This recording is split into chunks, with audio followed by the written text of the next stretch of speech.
konglomerat yang usianya 70 tahun, akhirnya menikahi dengan perempuan yang dia impikan. Siang hari konglomerat tidak memerlukan dia melakukan apapun. Tapi sampai di malam hari, dia memiliki misi yang spesial. Semalam konglomerat yang bernyanyi sepanjang malam, demi mengkompensasi Xiao Mei, membawanya melihat seluruh rumah mewahnya. Kamar pertama membuat Xiao Mei sangat suka. Di dalam digantung penuh baju bermerek. Segala jenis barang mewah semua tersedia. Juga membangun kolam renang air panas dalam ruangan untuknya. Konglomerat memberitahunya segala yang dilihatnya semua milikmu. Tapi cuman kamar kecil hitam ini kamu tidak boleh masuk. Karena ini adalah ruangan pribadinya. Xiao Mei menganggukkan kepala bermaksud dirinya tidak akan masuk. Melihat istri yang begitu penurut, konglomerat langsung menyuruh dapur menyiapkan masakan yang mewah. Xiao Mei mencicipi dengan nikmat. Pada akhir juga tidak lupa menjilati mentega yang ada di tangan. Konglomerat langsung tidak tahan. Meneguk abis anggur merah yang di tangan. Malam ini sudah pasti malam yang tidak tidur. Hari kedua, Xiao Mei bangun merasa badannya sedikit pegal. Jadi dia bersiap pergi menggerakkan ototnya. Memakai kacamata LV. Memulai kehidupan wanita kaya. Setelah capek selesai berenang lalu berbaring istirahat di sofa kulit cerpelai. Lalu dengan segelas cappuccino. Ini baru namanya hidup. Lalu ganti dengan baju yang mewah. Memakai perhiasan mahal. Melihat dirinya yang di kaca, Xiao Mei merasa sangat cantik. Malam hari itu, Xiao Mei yang sendirian di kamar, rasa penasarannya meledak. Dia datang ke depan kamar kecil hitam merenung. Pada akhirnya dia memutuskan masuk ke dalam melihat. Dalamnya adalah sebuah ruangan eksperimen. Dipenuhi dengan peralatan. Xiao Mei dengan penasaran memencet tombol. Lemari tiba-tiba terbuka. Di dalamnya ternyata terisi orang yang sama persis dengannya. Xiao Mei terkejut. Dia dengan panik lari dari kamar hitam kecil. Balik ke kamar, mengambil telepon bermaksud ingin melapor polisi. Tapi telepon sama sekali tidak ada jaringan. Saat ini konglomerat muncul di depannya. Tangan mengambil pedang bersiap membunuhnya. Gambar berputar. Xiao Mei terbangun terkejut dari kasur. Menemukan suami berdiri di depan jendela. Apakah yang terjadi tadi semuanya adalah mimpi? Tapi detik selanjutnya, konglomerat mengambil handuk di sebelah.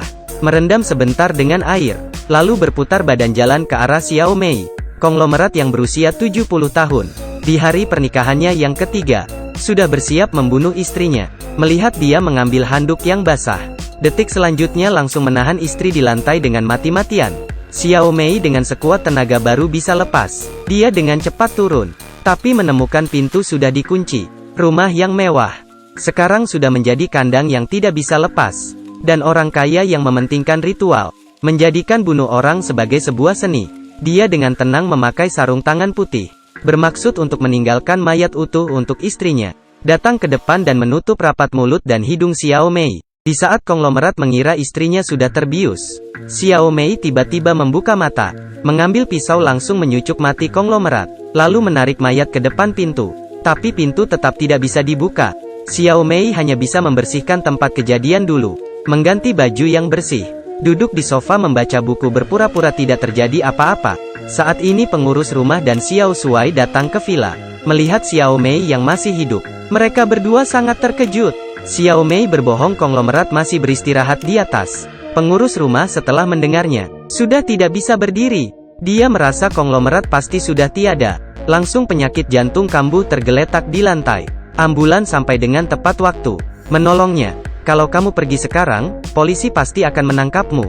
Ternyata Xiao Shuai dari awal sudah tahu konglomerat dibunuh.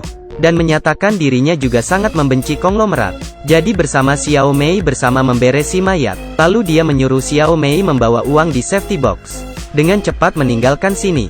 Sebelum pergi memberinya sebuah buku diari. Di dalam tertulis semua hal yang terjadi di sini. Ternyata konglomerat adalah ahli rekayasa genetika.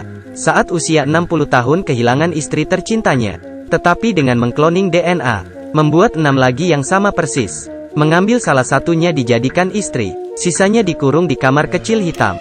Dan Xiao Mei sudah yang kelima. Karena yang sebelumnya genetiknya tidak stabil. Semua sudah dibunuh konglomerat. Dan khawatir dengan istrinya 18 tahun. Akan membenci tubuh dirinya yang tua. Jadi mengkloning dirinya sendiri lagi yang mudah. Dan orang ini adalah si pelayan Xiao Shuai. Dengan cepat Xiao Shuai jatuh cinta dengan istri kloning. Dua orang juga diam-diam berkencan. Ini membuat konglomerat sangat iri. jadi langsung membuat Xiao Shuai menjadi buta. Melihat ini Xiao Mei terkejut. Belum menunggu dia bereaksi, Xiao Shuai sudah mengunci pintunya dengan erat. Xiao Mei benar-benar hancur. Ternyata Xiao Shuai sama dengan konglomerat. Semua hanya ingin menjadikannya sebagai bintang peliharaan. Putranya menggunakan pisau bersiap merobek tenggorokan ibu. Ibu yang tertidur lelap tiba-tiba bangun terkejut. Melihat ternyata adalah anaknya sendiri. Kamu mau ngapain? Kamu mungkin tahu apa yang ku mau? Melihat pisau yang di leher, Xiao Mei hanya bisa menyetujuinya. Setelah ibu sudah menuruti, Xiao Shuai baru mau bangkit. Ibu sebenarnya dari awal sudah tahu putranya sedang mencintainya diam-diam. Bertanya kenapa tidak mengungkapkannya. Ayahnya sudah pergi, sekarang terserah kamu mau ngapain. Berkata seperti ini Xiao Mei melepaskan celananya, membuat gaya menyerang. Xiao Shuai melihatnya sedikit mundur. Namun Xiao Mei menariknya ke sampingnya, membiarkannya merasakan detak jantungnya. Xiao Shuai pelan-pelan melepaskan kewaspadaannya. Selanjutnya Xiao Mei sebuah backhand membuatnya terjatuh di lantai. Dengan rantai mencekik lehernya dengan erat, memaksanya mengatakan pin pintu. Lalu bangkit menyepak Xiao Shuai. Saat Xiao Mei mengira dirinya bisa selamat pergi meninggalkan, satu perempuan yang sama persis dengannya, mengambil senjata mengarah ke dia. Wanita ini bernama Da Mei. Adalah manusia cloning generasi ke-6 yang dikloning konglomerat. Siapa tahu dia terbangun lebih awal di ruang eksperimen. Xiao Mei merasakan tidak bagus. Dengan cepat menarik Xiao Shuai menghalanginya di depan badan. Diiringi dengan suara senjata Xiao Shuai langsung ditembak sampai tembus. Dan Xiao Mei menggunakan tenaga terakhirnya, membuka pintu villa, tapi detik selanjutnya, Da Mei yang paling lama muncul, menjadi yang terakhir yang selamat. Dia tidak langsung pergi, namun membuka diari, mengenali seluk-beluk seluruh masalah. Selesai melihat ini semua, Da Mei tidak tahan merintikkan air mata. Pada akhirnya ekspresinya serius. Berjalan di jalan kecil di gunung. Tiba-tiba dia berhentikan langkahnya, menutup mata, mengingat kembali masa lalu. Jauhi semua yang jelek, melihat kenyataan dengan jelas. Sekarang aku sudah bangun,